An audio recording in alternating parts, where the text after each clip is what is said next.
பிப்ரவரி மாதம் ஆண்டவர் நமக்கு தந்த வாக்குத்தத்தம் எரேமியா 39வது அதிகாரம் அதன் 18வது வசனம். உன்னை நிச்சயமாக விடுவிப்பேன், நீ பட்டயத்துக்கு இரையாவதில்லை. நீ என்னை நம்பினபடியினால் உன் பிராணன் உனக்கு கிடைத்த கொள்ளை பொருளைப் போல இருக்கும் என்று கர்த்தர் சொல்லுகிறார் என்றார். எனக்கு அருமையான தேவனுடைய பிள்ளைகளே, ஆண்டவர் இந்த பிப்ரவரி மாதம் நமக்கு தந்த வாக்குத்தத்தம் உன்னை நிச்சயமாக விடுவிப்பேன். எந்த காரியத்திலே எந்த இடத்திலே நீங்கள் வெட்கப்பட்டு சிறுமைப்பட்டு போனீங்களோ, எந்த காரியத்தை நீங்கள் வெட்கப்பட்டு போனீங்களோ, சரீரத்திலே ஒருவேளை பாடுகள் உங்கள் சரீரத்தில் இருக்கலாம், வியாதிகள் உங்கள் சரீரத்தில் இருக்கலாம், இல்லை கடன் பார என்ற காரியம் உங்களை ஏதோ ஒரு கோணத்தில் வெட்கப்படுத்தியிருக்கலாம். ஆண்டவர் சொல்லுகிறான், நிச்சயமாக உன்னை விடுவிப்பேன். ஏன் ஆண்டவர் நம்மை விடுவிக்கிறார் என்றால், நாம் தேவனை நம்பி இருக்கிறபடினால் அவர் சொல்லுகிறான், நீ என்னை நம்பி இருக்கிறபடினால் நான் உன்னை நிச்சயமாக விடுவிப்பேன் என்று சொல்லி கர்த்தருடைய வசனம் சொல்லுகிறது. எனக்கு அருமையான தேவனுடைய பிள்ளைகளே, இந்த 2025ஆம் ஆண்டு பிப்ரவரி மாதம் 1ஆம் தேதி நீங்கள் ஒருவேளை கடன் பாரம் என்ற சிறையிருப்பு, கடன் பாரத்திலே யார் இந்த கடன் பாரத்திலிருந்து எங்களை விடுவிக்க முடியும், யார் இந்த வியாதியிலிருந்து எங்களை விடுவிக்க முடியும், என்னுடைய குடும்பத்திலே வந்திருக்கிறதான பிரச்சனையிலிருந்து யார் என்னை விடுவிக்க கூடும் என்று சொல்லி நீங்கள் ஒருவேளை நெருக்கப்பட்ட அனுபவத்தோடு கூட நீங்கள் சிந்தனையில சிந்தித்துக் கொண்டிருக்கலாம். ஆண்டவர் சொல்லுகிறான், நிச்சயமாக உன்னை விடுவிப்பேன். உனக்கு வியாதியிலிருந்து விடுதலை வேண்டுமா? நிச்சயமாக உன் வியாதியிலிருந்து விடுதலை தருவேன். கடன் பாரத்திலிருந்து விடுதலை வேண்டுமா? உன் கடன் பாரம் என்ற சிறையிருப்பை அகற்றி நிச்சயமாக அதிலிருந்து உன்னை விடுவிப்பேன் என்று சொல்லி கர்த்தர் நமக்கு வாக்கு கொடுக்கிறார். வேதத்தை வாசிக்கும் பொழுது லூக்கா எழுதின சுவிசேஷம் அதன் 13வது அதிகாரம் 10 உள்ள வசனங்களை வாசிக்கும் பொழுது, ஆண்டவராகிய இயேசு கிறிஸ்து அவர் ஜெப ஆலயத்தில் போதகம் பண்ணி கொண்டிருந்தார். அப்பொழுது 18 வருஷமாய் பலவீனப்படுத்தும் ஆவியை கொண்ட ஒரு ஸ்திரீ அங்கே இருந்தாள். என கருமையான தேவ பிள்ளைகளே, வேதவசனம் அவளை குறித்து சொல்கிறது. 1 வருடம் அல்ல, 10 வருடம் அல்ல, 15 வருடம் அல்ல, 18 வருடமாய் அவள்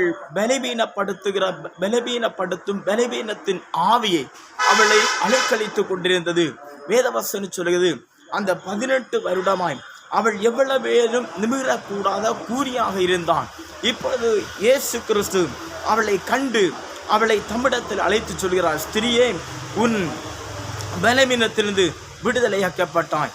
எப்பொழுது இயேசு அவள் மீது தமது கைகளை வைத்து உன் பலவீனத்திலிருந்து விடுதலையாக்கப்பட்டால் சொன்னீங்களோ, அந்த 18 வருடம் அந்த பலவீனம், அந்த 18 வருடமாய் அந்த ஸ்திரியை பலவீனப்படுத்துகிற அந்த பலவீனத்தின் ஆவி அவளை விட்டு கடந்து சென்றது.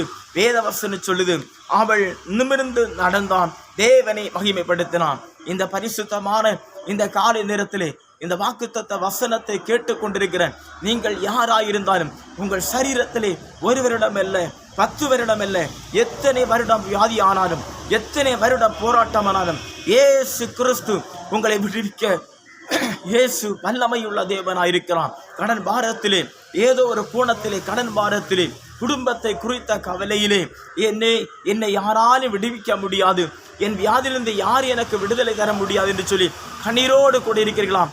ஆண்டவர் இன்றைக்கு நமக்கு வாக்கு கொடுக்கிறான், நிச்சயமாகவே உன்னை விடுவிப்பேன். ஏனெனில் அதில் எந்த ஒரு சந்தேகம் இல்லை.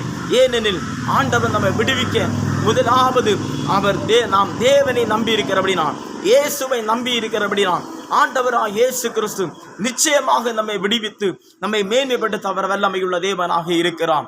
அந்த 18 வருடம் கூனிக்கு, எவ்வளவு நெபிரக்கூடாத கூனிக்கு விடுதலை கொடுத்த தேவன் இன்றைக்கு உங்களை விடுதலையாக்கி உங்களை மேன்மைப்படுத்த உங்களை ஆசீர்வதிக்க இயேசு போதுமான தேவனாக இருக்கிறான். அப்படி ஒரு கண்களை மூடுவோமா?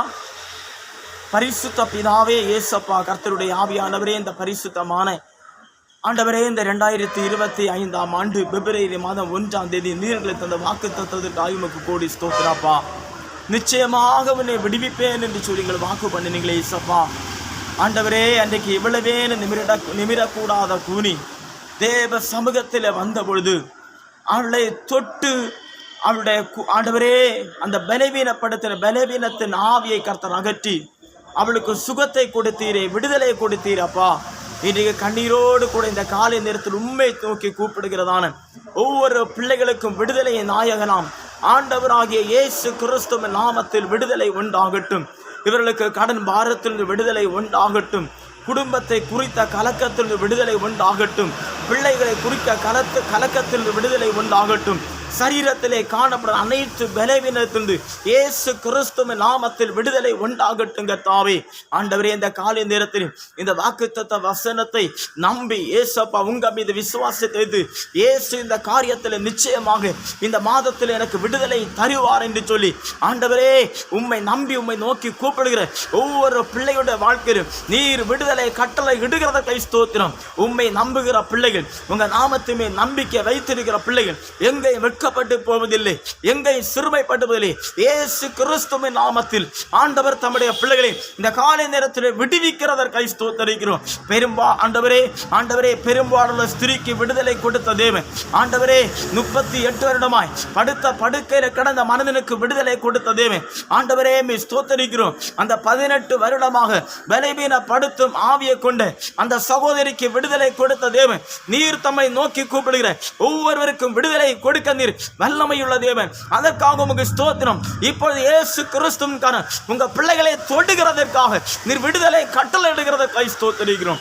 எல்லா கடன் பாரத்திலிருந்தெல்லாம், உபத்திரவத்தில் இருந்தெல்லாம், ஆண்டவர் எல்லா வியாகுலத்தில் இருந்தெல்லாம் நீங்க உங்க பிள்ளைகளுக்கு விடுதலை கட்டளை இடுகிறதற்காக ஸ்தோத்திரிக்கிறோம். தாவி வசனத்தை நம்பி இன்றைக்கு தம்முடைய பிள்ளைகள் என்னென்ன விண்ணப்பங்களை உங்க சமூகத்தில் வைத்திருக்கிறார்களோ ஆண்டவரே உமக்கு ஸ்தோத்திரம். ஒவ்வொரு காரியத்திலும் நீர் விடுதலை கட்டளை இட்டதற்காக ஸ்தோத்திரம். ஒவ்வொரு குடும்பத்தை நீர் ஆசீர்வதித்து மேன்மைப்படுத்தி உயர்த்த போகிறதற்காக தம்முடைய பிள்ளையுடைய ஆவிக்குரிய வாழ்விலை உயர்த்த போகிறதற்காக ஸ்தோத்திரம். நம்முடைய பிள்ளையுடைய மனதின் விருப்பத்தை நீங்க நிறைவேற்ற போகிற அன்புக்கை ஸ்தோத்திரம். நிச்சயமாகவே முடிவு உண்டு. ஒரு நம்பிக்கை வீண் போகாத என்ற வசனத்துடைய உம்மை நம்பின பிள்ளைகளை நீர் விடுவித்ததற்காக ஸ்தோத்திரிக்கிறோம். தொடர்ந்து நாங்கள் நல்ல செய்தி கேட்க தக்கிருவதாங்க.